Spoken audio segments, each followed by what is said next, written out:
అల్లాదుర్గంలో ఓ మంచి స్ఫూర్తిదాయకమైన వాతావరణంలో విద్యార్థుల భవిష్యత్తుకు వెలుగు చూపించే కార్యక్రమం ఘనంగా జరిగింది.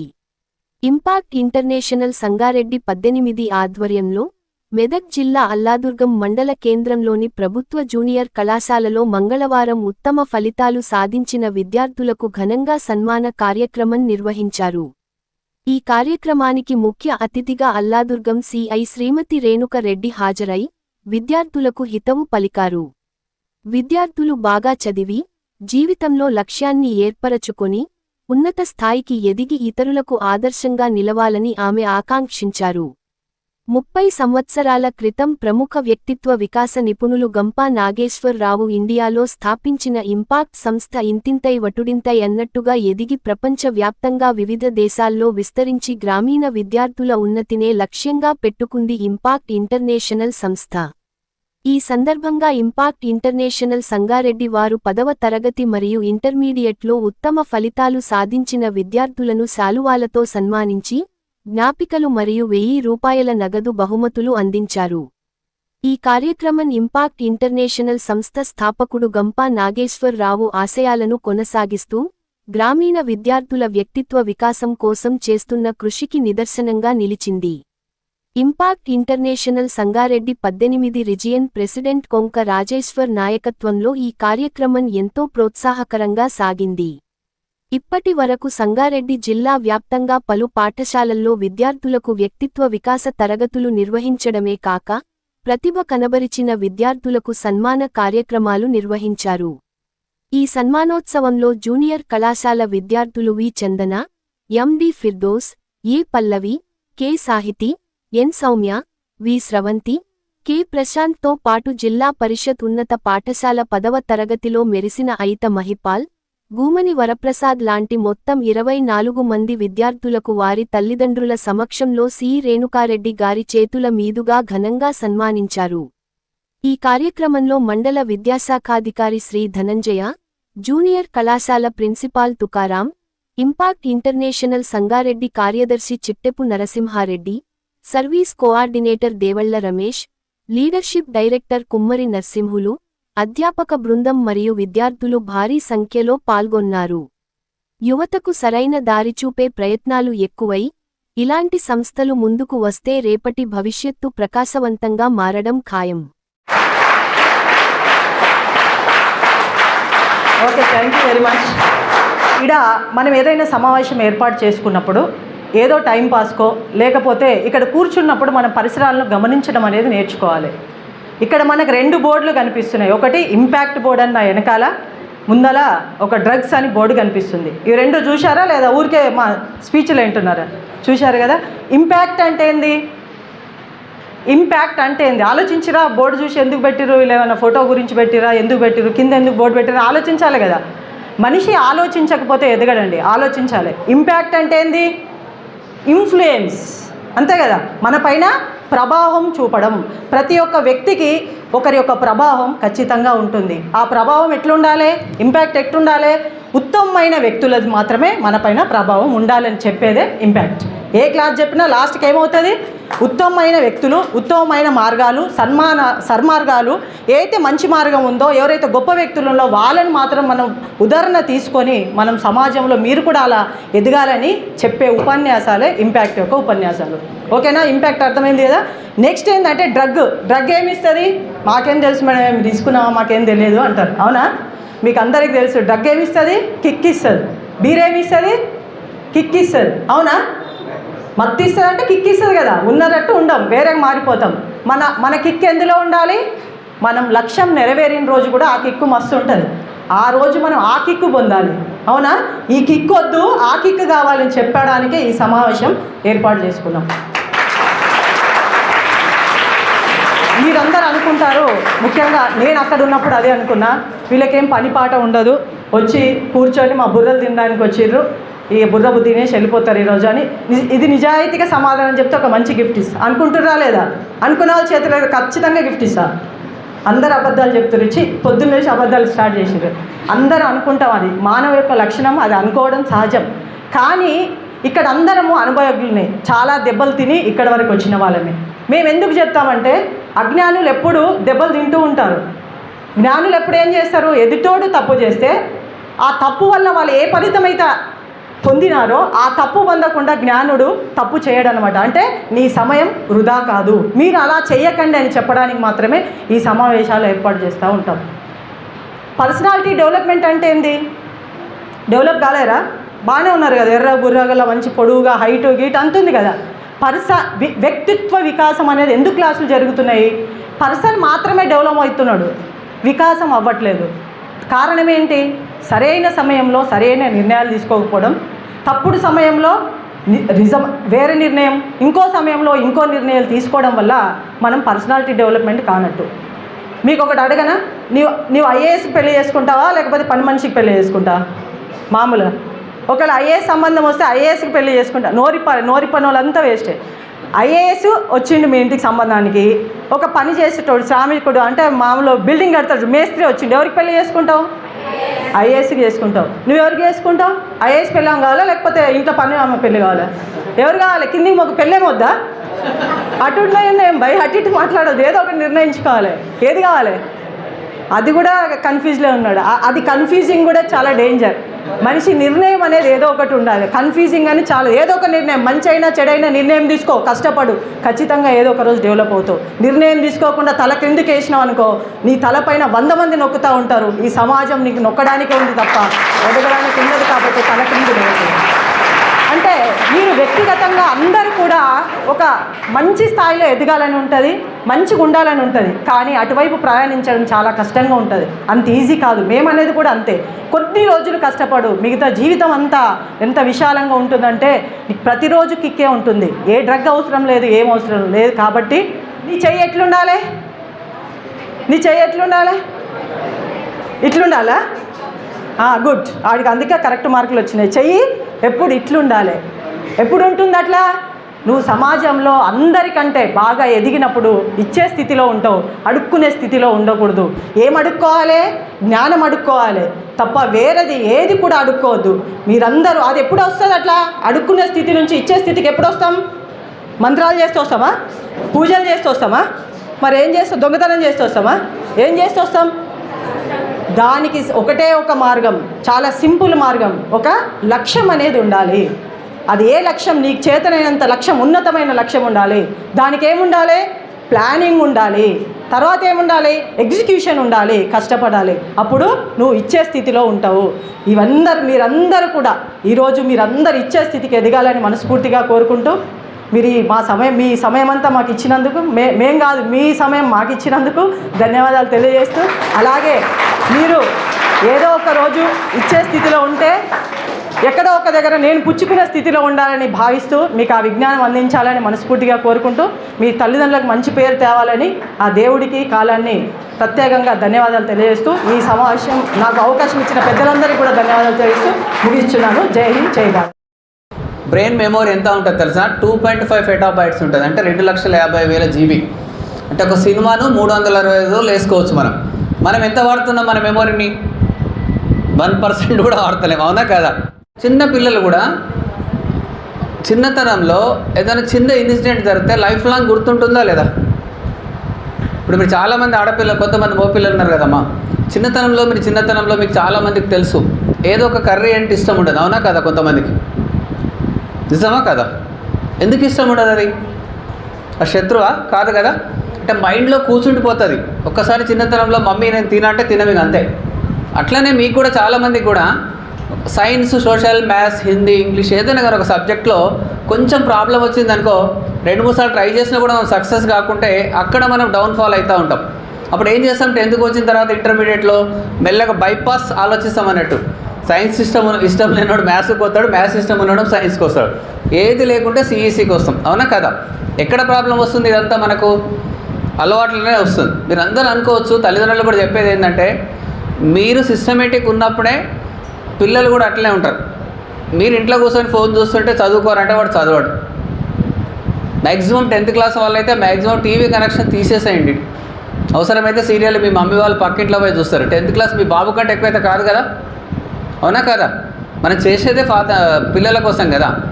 ఇప్పుడు మనము ఇంట్లోకి వచ్చిన తర్వాత మనం ఎన్విరాన్మెంట్ చేంజ్ చూపించానా లేదా?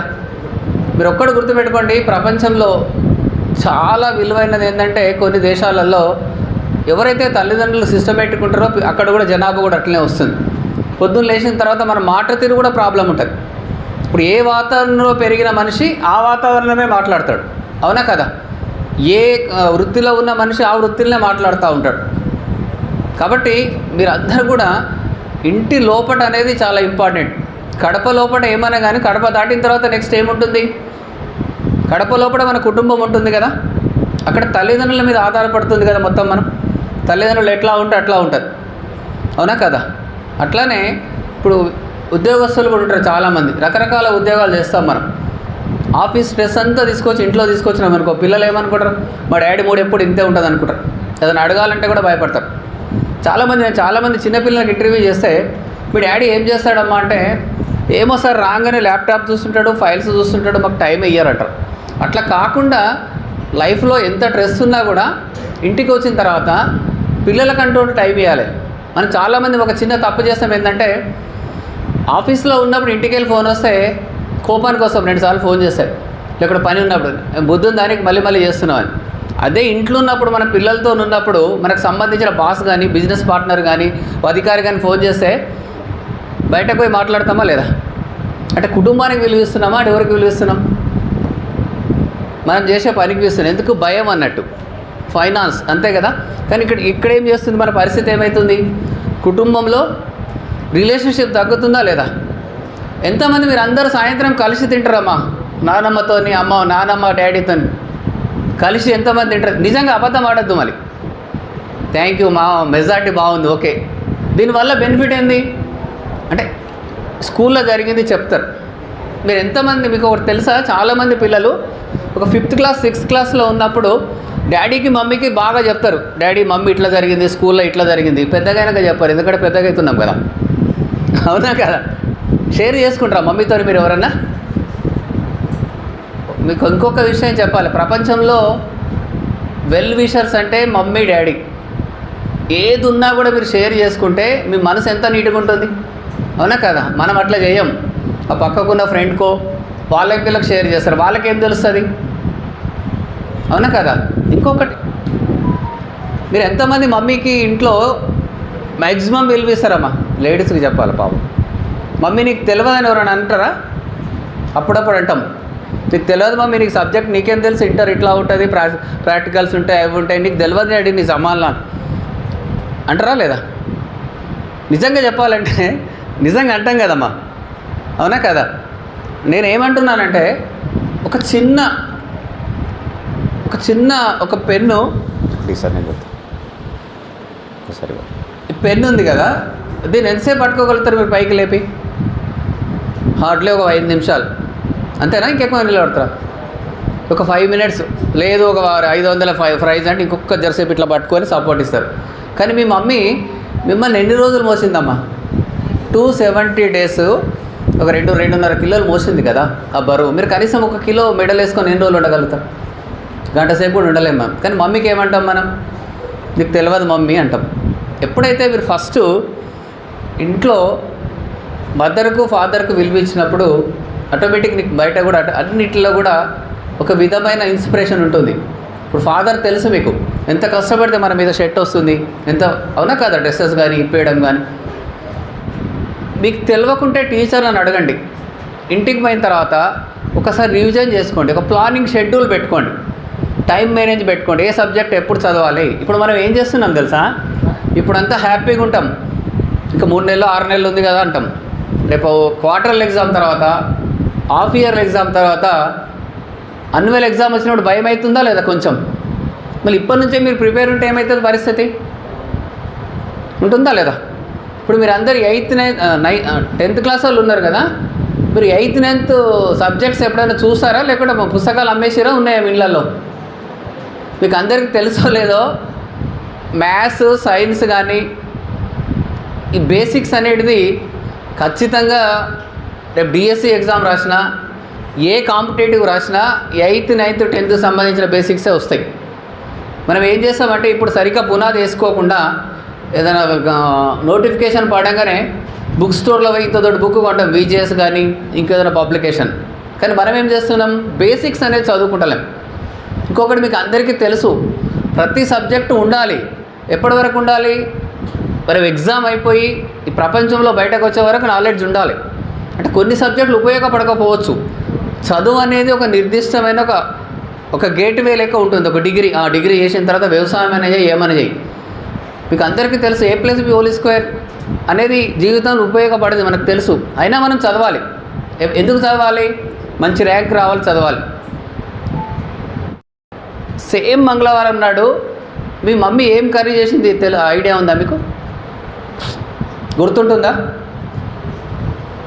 ఎవరికైనా గుర్తుందా? లేదు. 3 days బ్యాక్ ఏం షర్ట్ వేసుకున్నావు, సివిల్ డ్రెస్ గుర్తుంటుందా? గుర్తుండదు. అట్లనే ఇట్లా కాదులే, సరే ఒక 1 year బ్యాక్ మీ బర్త్డే అయిందనుకో, ఆ బర్త్డేది గుర్తుంటుందా లేదా? ఎవరు వచ్చారు, ఏమేమి గిఫ్ట్లు ఇచ్చారు, ఏం డ్రెస్ వేసుకున్నారు, ఏం వంటలు వండిరు, అవన్నీ తెలుస్తాయా లేదా మనకు? ఎందుకు తెలుస్తుంది అంటే బర్త్డేది తెలుస్తుంది, రోజు నిన్న చదువుకున్న పాఠం తెలియదు, ఈరోజు సార్ తెలుగు పద్యం చెప్తే మళ్ళీ రేపు రాదు. ఎందుకు రాదు? ఎప్పుడైనా మెమొరీ అనేది లాంగ్ టర్మ్ మెమొరీ రావాలంటే షార్ట్ టర్మ్ మెమొరీ మళ్ళీ రిపీట్ చేసుకోవాలి. ఒక సినిమా చూస్తుంటాం కదా మనము, సినిమా చూసినప్పుడు ఆ సినిమాలో జరిగిన సంఘటన ఒక మన ఇన్సిడెంట్ని గుర్తొచ్చి ఆ మెమొరీ మళ్ళీ గుర్తొస్తుంది మనకు. మీరు అబ్జర్వ్ చేయండి, ఒక సినిమా చూసినప్పుడు మన జీవితంలో జరిగింది గుర్తొస్తుందా లేదా? గుర్తొచ్చి కొంచెంసేపు సినిమా చూడం మనం, మనసు అనేది ఎక్కడ పోతుంది? పాత సంఘటన పోయి దాన్ని ఏం చేస్తుంది, మళ్ళీ గట్టిగా చేస్తుంది. అది మెమొరీని మళ్ళీ గట్టిగా చేస్తుంది. అంటే మెమొరీ ఎట్లా ఉంటుందంటే బ్రెయిన్ చాలా డేంజర్ ఉంటుంది. మీకు తెలుసో లేదో, పొద్దున్న లేచి లేవాలి అనుకుంటామా మనం? లేవాలనుకుంటాం, కానీ మనసు ఏం చేస్తుంది, ఒక్కరోజులే టీచర్కి ఏమైనా చెప్దాంలే, లేకపోతే మమ్మీ జ్వరం వచ్చిందని చెప్పు, మెల్లగా ట్రై చేస్తాం.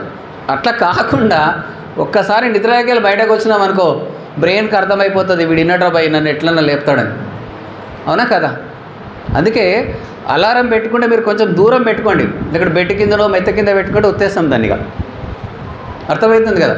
నేను మ్యాక్సిమం ఏం చేస్తామంటే ఒక దూరం పెట్టుకుంటాం, 4 అడుగులు వేసేటట్టు ఉంటే అట్లా, లేకుండా చాలా మట్టుకు ఎంత పని ఉంటేనే లేస్తాం, లేకుండా మట్టుకు లేవం. దాంతోపాటు నెక్స్ట్ మీకు ఇప్పుడు ఏం లేదు కానీ ఎగ్జామ్స్ మూమెంట్లో మేము చెప్పేది ఏంటంటే ఇంపాక్ట్లో ఎట్లా బ్రెయిన్ ఎట్లా ట్యూన్ చేసుకోవాలి, సబ్జెక్ట్ ఎట్లా పెట్టుకోవాలి, ఎట్లా కంటెంట్ ప్రిపరేట్ చేసుకోవాలి, ఎట్లా ప్రజెంటేషన్ చేయాలి.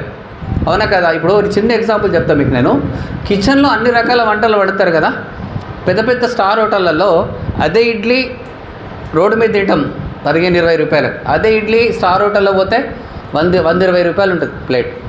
వాళ్ళు ఏం చేస్తారు, ప్రజెంటేషన్లో తేడా ఉంటుంది. అంతేనే కదా? మనం కూడా ఎగ్జామ్ రాసేటప్పుడు కూడా ఇన్సులేటర్కు కానీ దిద్దే వాళ్ళు కూడా మన వాళ్ళే దిద్దుతారా, వేరే వాళ్ళు వచ్చి ఫారెన్కి వెళ్ళి వచ్చి దిద్దుతారా? ఏమమ్మా, మన సార్లే దిద్దుతారు కదా. మనం ఏం చేస్తున్నామంటే ఫస్ట్ ప్రజెంటేషన్ పర్ఫెక్ట్ ఉండాలి. 1-2 క్వశ్చన్లు రాసినప్పుడు పర్ఫెక్ట్గా రాయాలి. ఇంట్రడక్షన్ ఏం రాస్తున్నావు, బాడీ ఏముంది, కంక్లూజన్ ఏముంది రాయాలి. రాసినప్పుడు ఏమవుతుంది, నీకు కొంచెం తెలుసు అనే ఒక అభిప్రాయం వస్తుంది కదా, దానివల్ల కూడా మార్కులు వస్తాయి రావా? ఇది వారధి లెక్క ఉంటుంది, అటు కిందికి మీదికి. అవునా కదా? పోలీస్ అయితే అంటున్నావు, ఎన్ని గంటలకు లేస్తావు నువ్వు? కరెక్ట్ చెప్పు. 6:30కు లేచిన వాళ్ళు పోలీస్ అవుతారా? చెప్పండి. బ్రహ్మముహూర్తంలో లేచినోడు పోలీస్ అవుతాడు, బిఫోర్ సన్. అవునా కదా? రేపటి నుంచి మార్చుకో, సిస్టమేటిక్ ఉండు. డిగ్రీ పాస్ చేసేసి ఇంటర్ తర్వాత డిగ్రీ చేరుతావు కదా నువ్వు, అప్పుడు ఫోకస్ పెట్టు.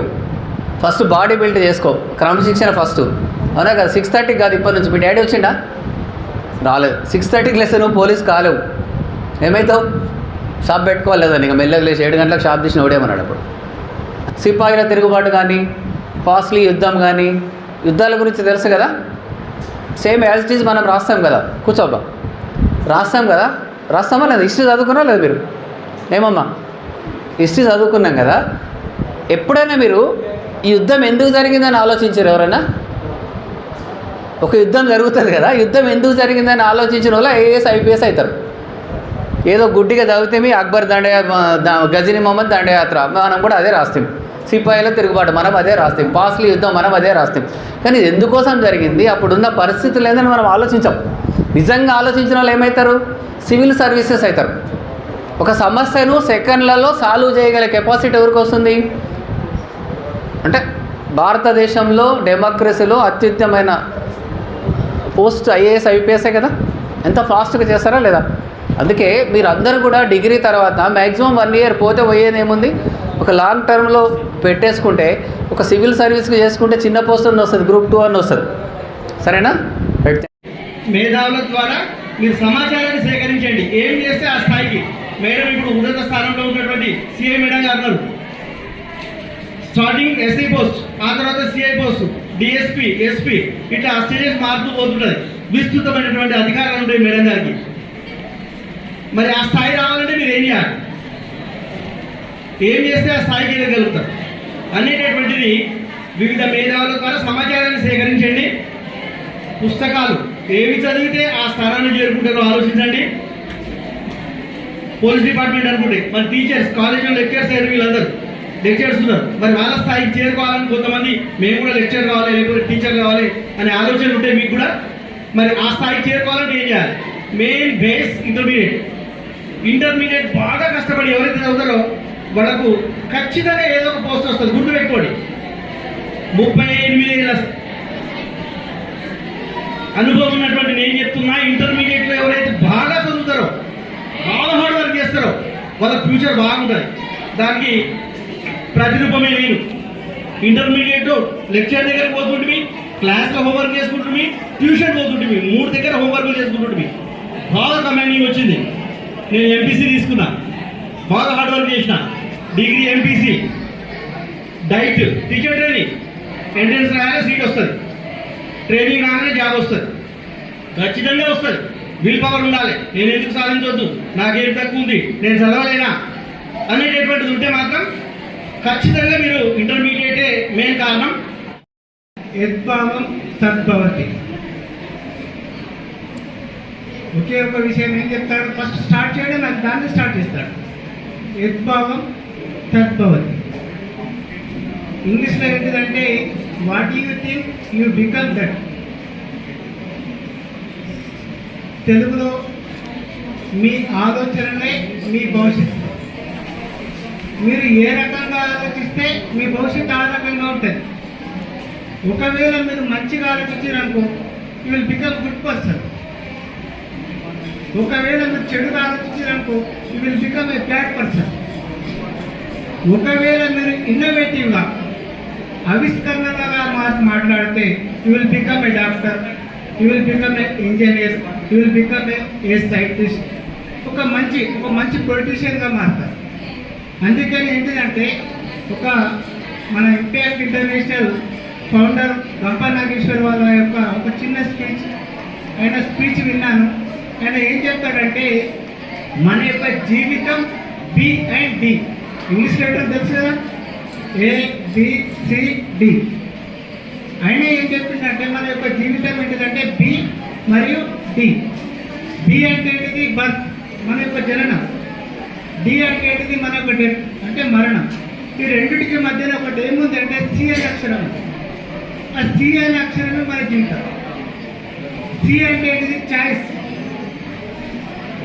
ఇంతకుముందు చెప్పినట్టు ఏంటంటే విద్యార్థులు అదే